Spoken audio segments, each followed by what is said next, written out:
ஆன்றோர்கள் உனை நாட அறிஞர்கள் புகழ் பாட அன்பினை முடியாக அணிந்திட்ட திருநாடு வான் புகழ் தமிழ்நாடு. உன்னையே வாழ்த்தி வணங்கி தொடங்குகிறேன். இந்த நாள் பல தேசிய இனங்களுடைய கூட்டாட்சியா இருக்கிற இந்திய துணைக்கண்டம் மாதிரி ஒரு நாட்டுல அதோட ஒற்றுமை தொடர்றதுக்கு அந்தந்த தேசிய இனங்கள் தனக்கான மாநிலத்தோடையும் மாகாணத்தோடையும் தன்னோட மொழி இலக்கிய கலை பண்பாட்டு இறையாண்மையோடையும் அவர்களுக்குள்ள ஒரு சமத்துவத்தை சகோதரத்தை ஏற்படுத்தி கொண்டு தொடர்றதுதான் கதி என்று உலகுக்கு உறக்க சொன்ன நாள். ஆனால் அந்த சமத்துவமும் சகோதரத்துவமும் செந்தமிழ்நாட்டு சமாச்சாரங்கள்ல மட்டும் தொடர்ந்து சமரசம் செய்யப்பட்டு கொண்டே இருக்கிறது. நம்முடைய பேரறிஞர் முனைவர் பேராசிரியர் மு வரதராஜன் அவர்கள் இருக்காங்க. இவர்கள் இந்த வட ஆற்காடுன்னு சொல்லப்படுற இன்னைக்கு இருக்கக்கூடிய ராணிப்பேட்டை மாவட்டத்தை சேர்ந்தவங்க. இவருடைய தந்தை 19ஆம் நூற்றாண்டோட இறுதியில பிறந்து வளர்ந்தவர். அன்னைக்கு அந்த காலகட்டங்களை படித்தவர். அவர் அன்னைக்கு இருந்த அவரோட சம வயதை ஒத்த பலரை விடையும் அதிகம் படிச்சிருந்தார், நல்ல தேர்ச்சி பெற்றிருந்தார். ஆனா அவருக்கு தமிழ் பேச எழுத அவ்வளவா தமிழ் எழுத படிக்க அவ்வளவு திருத்தமாக தெரியாது. காரணம் என்ன என்று மு வரதராஜன் அவர்களுடைய தந்தை சொன்னதாகவே மு வரதராஜன் அவர்கள் பதிவு செய்கிறார். என்ன சொல்றாருன்னா, அவர்கள் வளர்ந்த காலகட்டத்தில் இது ஒரு ஒருங்கிணைந்த மெட்ராஸ் மாகாணமாக இது அங்கீகரிக்கப்படுறதுக்கு முன்னாடியே, அதாவது நாம் மாற்றுமை தாங்கிய பிரித்தானிய அரசின் ஆளுகைக்கு கீழே இருந்த சமயத்தில் இந்த பகுதிகளில் வட ஆற்காடு பகுதிகளில் தெலுங்கு பெரும்பான்மையும் அவர்களுடைய எதேச்சதிகாரமும் இருந்த காலகட்டம். அங்க இருந்த பள்ளிகளில் தெலுங்கு மட்டும்தான் கற்பிக்கப்படும்.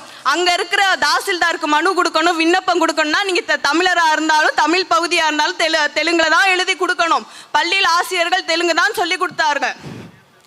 அன்புமயமான மொழி, அறிவுதனை வளர்க்கும் மொழி, அண்டி வந்த அயலாரையும் கற்று நலம் கொடுக்கும் மொழி. அந்த தாய்மொழி தமிழ் மொழியா அன்றைக்கு இருந்த குழந்தைகள் படிக்கிறதுக்கு வழியே இல்லை. பிறகு அவர் தாய்மொழி மேல இருந்த பற்றுனாலையும் ஊந்துதல்னாலையும் அவரா சொந்தமா தமிழ் மொழியை பார்த்து வீட்டிலே எழுதி பழகி படிச்சுக்கிறாங்க. இந்த தந்தை நமக்கு கொடுத்த ஒரு தமிழ் பரிசு தான் இந்த தமிழ் மகன், தங்க மகன் முனைவர் பேராசிரியர் மு வரதராஜன் அவர்கள். அவர் இன்னொரு சம்பவத்தை குறிப்பிடுறாரு. அதுல இவரோட நண்பர் ஒருவரை சந்திக்கிறதுக்கு ஜோலார்பேட்டை பகுதியில் இருக்கார். அந்த நண்பர் அவரை சந்திக்க போறாங்க. அப்ப தொடர்வண்டியில ஜோலார்பேட்டை அடுத்த பச்சூன்ற இடத்துக்கு போயிட்டு அங்க இருந்து மாறுதலாகி போகணும். அந்த பச்சூன்ற இடத்துக்கு போயிட்டு அங்க நண்பர் சொன்ன அந்த ஊர் பேரை சொல்லி கேட்கிறாரு. அந்த ஊரோட பேரு மாமுடி மானப்பள்ளி.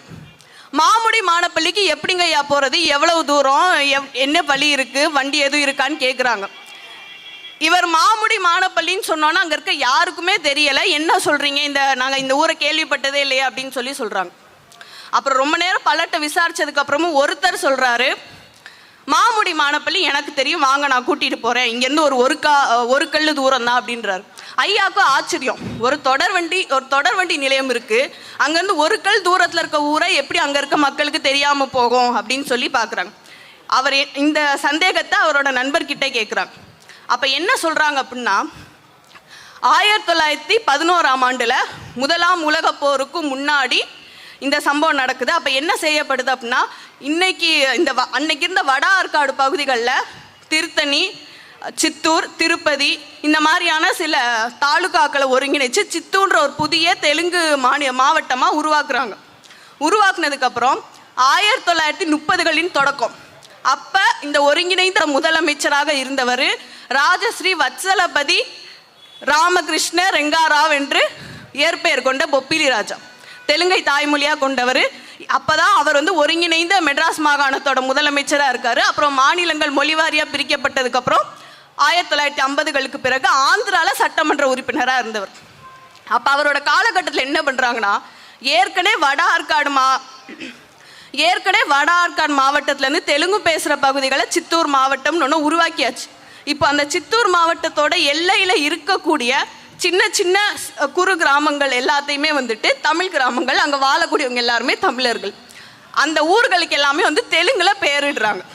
இந்த விஷயம் அந்த ஊரில் வாழ்கிற மக்களுக்கே தெரியாது. என்ன பண்ணுறாங்கன்னா, பத்திரப்பதிவு துறையில், தபால் துறையில், இந்த மாதிரி எங்கே அரசோட கெசட்டில் இந்த எல்லா இடங்கள்லையும் தெலுங்குல பேரை மாற்றிடுறாங்க.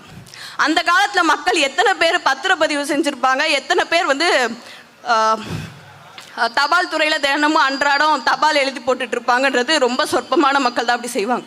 அப்போ பெரும்பான்மையான மக்களுக்கு நம்ம ஊர் பேர் மாற்றப்பட்டுருச்சு, தெலுங்கில் மாற்றப்பட்டிருக்குன்ற விவரமே தெரியாது. அப்போ இது காலப்போக்கில் என்ன ஆகும்னா, ஒரு 20 ஆண்டுகளில் அரசோட எல்லா கெசட்லேயும் வந்து அந்த ஊரோட பேர் ஒரு தெலுங்கு பேராகவே இருக்கும். இந்த தெலுங்கு பெயர்கள்லாம் இருக்கிறத வச்சு பின்ன இது நடக்கிறது 1930. அது நடந்து ஒரு 20 வருஷம், ஒரு 1/4 நூற்றாண்டுக்கு அப்புறம் தான் மொழிவழி தேசிய மாநிலங்கள் பிரிக்கப்படுது. முன்னாடியே இந்த ஒரு சூழ்நிலையை அவதானித்து அன்னைக்கு இருந்த பொப்பிலி ராஜா 1930களில் ஊர் பேர் எல்லாத்தையும் தெலுங்குல மாற்றி விட்டுறாரு. இந்த இப்படி நடந்ததுல பல தமிழக கிராமங்கள் ஆந்திர பகுதிகளுக்குள்ள போயிடுச்சு. ஒரு சில கிராமங்கள் அப்படி போகாம தமிழ்நாட்டில் இருந்துடுச்சு. அந்த ஊர்கள் கூட மொழிவழி தேசிய மாநிலங்கள் பிரிக்கப்பட்டு தமிழ்நாட்டுக்குள்ள வந்ததுக்கு அப்புறமும் தெலுங்கு பேரை கொண்டு இருக்கு. இது வந்து இதுக்கு என்ன பண்ண முடியும்? இது எப்பயோ நடந்தது, ஒரு அரசியல் அறியாமையில மக்கள் இருந்தப்போ நடந்தது. அது ஏன் இப்ப பேசணும்னா, இது இப்பவும் நடக்குது. அன்று அரசியல் அறியாமையால நடந்தது, இன்றைக்கு ஆதிக்கவாதிகளோட சூழ்ச்சியாடல் நடக்குது. தமிழக கேரள எல்லை பகுதியில் இடுக்கி மாவட்டத்துக்கு பக்கத்துல வண்ணாத்திப்பாறைன்ற இடத்துல கண்ணகி கோயில் இருக்கு, பத்தினி கோட்டம். அந்த தமிழ் தெய்வத்தை அறமும் நீதி நடுநிலை தவறாமையும் தமிழர்களோட மெய்ப்பொருள் என்று மதுரை மண்ணில் மின்னிய மாதரசி, பெண்ணரசி, வாழ்வரசி, கற்புகரசி அவளுடைய கோயில் இருக்குது. சேரன் செங்குட்டுவன் கட்ட அதற்கு பின்னாடி வந்த சோழ அரசர்களும் பாண்டிய அரசர்களும் அதுக்கு சிறப்பு செஞ்சிருக்காங்க. அந்த கோயிலை நம்ம தொலைச்சிட்டோம். அந்த கோயில் இருந்த தடமே கிடையாது. அது ஒரு புனைவு கதைன்னு சொல்லியாச்சு. அதுக்கப்புறம் 1940களில் இருந்து 60 வரைக்கும் தஞ்சை பல்கலைக்கழக பேராசிரியர் கோவிந்தராஜன் அவர்கள் 17 ஆண்டுகள் நடந்து அந்த கோவிலை கண்டுபிடிக்கிறார். அப்படி தமிழர்களோட முயற்சியில உருவான கண்டுபிடிக்கப்பட்ட பராமரிக்கப்பட்ட அந்த தமிழ் தெய்வத்துடைய கோயில் இன்று கேரள அரசால் அனைத்து விதங்களிலும் ஆக்கிரமிக்கப்பட தயாரா இருக்கு. இது போக தமிழ்நாடு கேரள எல்லையில வரையறுக்கப்பட்ட இடத்தை விட வரையறுக்கப்படாத இடங்கள் தான் அதிகம். அங்க பல குக்கிராமங்களும் மலை கிராமங்களும் இருக்கு. அதுக்கு தமிழ்நாடு அரசு மின்சாரம் கொடுக்குது, தமிழ்நாடு அரசுக்கு வரி கொடுக்குறாங்க. அந்த கிராமங்கள் இன்னைக்கு அதிகாரிகளால் மிரட்டப்படுது. கேரள எல்லையோட இணைஞ்சுக்கிறபடி அவங்கள சொல்றாங்க. இந்த தமிழ்நாடை